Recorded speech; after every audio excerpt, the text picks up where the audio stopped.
Hello, this is Mindy and welcome to my farm. Today we're going to do a side-by-side comparison of Back to the Roots and Ferry Morse seed companies. So how did we get here? I always like to start with that, so we have everything on the table. I have been in the horticulture industry for a very long period of time and belong to several garden forums and gardening clubs across North America. And I have been seeing the scuttlebutt of these two companies. And somebody contacted me, a friend of mine, a gardening friend, and said, hey, why don't you give these seeds a try? So I decided, you know what, word of mouth advertisement, might as well give them a shot. The first problem I had was I live in a small community and we have a predominant seed supplier because it is a farming community. So I went in search, the box store, my local box store, several nurseries, garden centers, and was not able to find either one of these companies. Next step was to pull up their website. So I did, but the shipping and handling was crazy as far as I was concerned.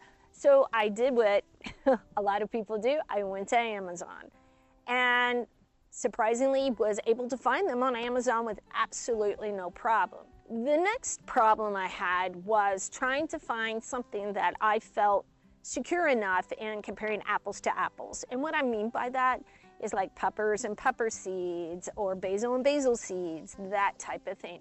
And I wasn't successful in doing that. So the comparison I decided to go with was price. So Back to the Roots, this product right here, was $19.99. Ferry Morse, their product was $21.99. While there is a difference, I thought they were pretty close to do a comparison. So this is how they arrived. I know not everybody's cup of tea is sustainability, but I happen to be in a demographic where I was exposed to the flower children and things like that. So sustainability is important to me. So just looking right off the bat, this package right here is packed full of seeds. It's got 30 seed packets in it, and I don't think they could get another seed packet in here. This, on the other hand, I do know what I ordered, and I will say that this is excessive packaging. It is not going to go to waste in my garden because I will use the cardboard in my compost and raised beds and stuff like that. But I do believe that this is excessive packaging, and just looking at these two products, I would tend to go with this one for the packaging. So thumbs up for Back to the Roots and this compact packaging. In Ferry Morse defense though, since I did not order from either one of their sites, I ordered through Amazon, I'm not sure if this is a common packaging practice of this company, but at least ordering from Amazon, I feel this is very excessive packaging. Another point I would like to make is the cover on this packaging. As you can see on this, it's just shipping information. Here is some information, and it says there's 100% organic and heirloom garden seeds in this packet. It also has contact information. It has a phone number by which I could text if I was in the garden and I had a question. And there's also an email by which I don't have to go searching for it. It's very convenient. And I do know people who take their cell phone out to the garden or their tablet out to the garden space. So I really do appreciate, so having this information on the packet itself is very helpful. So again, thumbs up to Back to the Roots. Again, nothing like that, at least on the packaging, but we will see when we open the package. So opening Back to the Roots, this might require my scissors. I will say seeds are pretty strong, and again, the excessive packaging there is really excessive packaging. The shipping, unless it was really, really large seeds, would not be harmed. So here is what I got for my $19.99. It has information on it. It has how to plant it. It has when to start the seeds outdoors, that type of thing. It has a growing guide, all on the back of the seed packet. So this is a pretty common practice. It also states on a seed packet it's USDA organic. So a menagerie of seeds I have available to me here.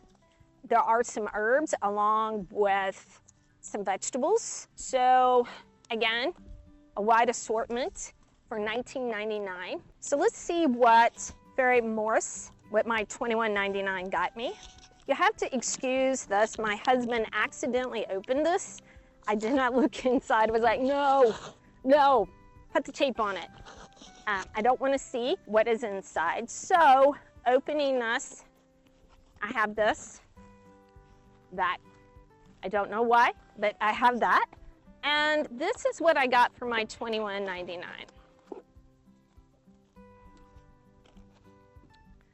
So this was a tea garden. You can tell there's a difference in amount of seed compared to the two companies. Let's see what information is available on the back of the seed packet. Very similar information. It tells you when you should start planting, it tells you the depth, it tells you general gardening information that you need to know for the particular plant. Now, from an economic perspective, this is a better buy. Both companies, their seed is organic, and both companies, when possible, the seeds, you can purchase heirloom seeds. But what exactly does that mean? An organic seed is one that the parent plant that the seed came from was not treated with a chemical or fed a chemical fertilizer. So everything was done naturally, natural pest control, natural fertilization. An heirloom seed is a seed that comes from a plant that your great-great-grandmother raised. And they have, sometimes they're open pollinated. Some people feel that heirloom tomatoes have a better taste. So there's reasons why people will migrate toward heirloom. So both companies, their seed is organic, and they also sell seed that is heirloom. But Ferry Morse has seed that is bee safe. All their seed is bee safe. And what does that mean? A bee safe seed means the seed itself was not treated with a chemical.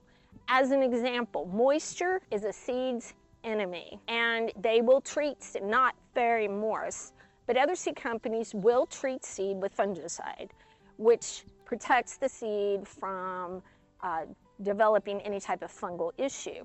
That fungicide will also have an effect on bees when they go to pollinate. So this company doesn't have bee safe seeds, they don't advertise it. This Ferry Morse does have bee safe. Now, on my farm, I have bees. So just, from that angle, I would go with Ferry Morse. The reason the seed is more expensive is there is a bigger risk to the company as far as the seeds developing a fungal problem. And sometimes seeds get wet and it's completely out of their control. The other point I would like to make is in this tea garden, I have two types of lavender: chamomile, lemon balm, peppermint, and spearmint are pretty common seeds. They are normally not very expensive, to be completely honest, but lavender, traditionally, the seed is normally, it costs more to produce. It's typically a more expensive seed. So this type of garden, it makes sense for it to be more expensive than this type of garden. So that is, we've compared the price, we've compared the marketing strategy as far as organic and heirloom and bee safe. Both companies provided information as far as when to start. Now, where I think both companies have fallen, we've talked about availability, we've talked about excessive packaging, we've talked about pricing, is the fact that they do not ask for a plant hardiness zone. Lavender, as an example, these 3 packages of lavender are a perennial plant. And what that means is that it will come back up. In lavender's case, it's an evergreen. And so it will, just like an evergreen tree, it will stay green, so to speak, even though it's a gray, year-round. For that to happen, you have to follow USDA Plant Hardiness Zone, which measures how cold it gets in an area. So certain varieties will survive in really cold environments, and other varieties will not. Looking through the seed packet, there are some perennials. Mint, peppermint is considered a perennial It's very hard to kill, and it will come up every year. But there was also a lavender packet in here. Another company, several other companies, you type in your zip code in the website, and it tells you what USDA Plant Hardiness Zone you are, and populates your page with plants for your area that you will be successful. So annuals, it's really not that big of a deal. It can be if you're planting a marigold that grows typically in Florida and you try to plant it in Montana. But when you talk about perennials, it is extremely important to have that information. So while I could take the time to look up these particular lavender varieties, and the same with this to see if it would grow in my area, it would be much easier if they had provided that information on the website. The other thing I would like to note, while this company did have contact information on the package, which you would assume people would take out with them to the garden space, this company really doesn't have on the back of the seed packet, there wasn't anything in the box where you could contact them immediately. You're gonna have to pull their site up on your cell phone or type in the website here. You're just gonna have to do extra steps to be able to get in contact with them to try to solve whatever problem you have or learn how to do a particular thing.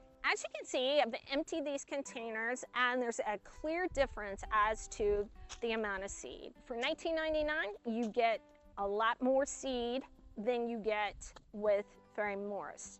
But that is not the whole story. So we're gonna jump down the rabbit hole and go in more depth with these seeds and really tease out what I think is the best approach. Ferry Morse is the only one that sells seed that is bee safe. Ferry Morse sells seed that is bee safe. That means that their seed is going to cost more because they are taking the risk of the seed developing a fungal problem compared to back to the roots. Now, both companies failed in this, and while vegetable plants aren't that big of an issue unless you are trying to take a variety that does really well in Florida and grow them in Montana. Nowhere on the site did it have the USDA Plant Hardiness Zone. And people typically kind of shrug off that information, especially with annuals. But both companies here had perennials.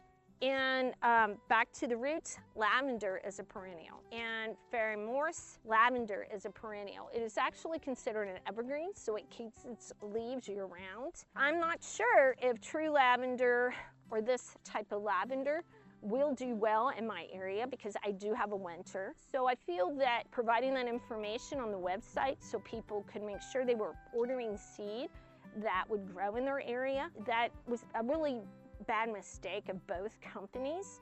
I know other seed companies, you type in your zip code and it populates your page with plants that will grow in your area. It doesn't mean that you're limited to that. You can order other seeds off that page.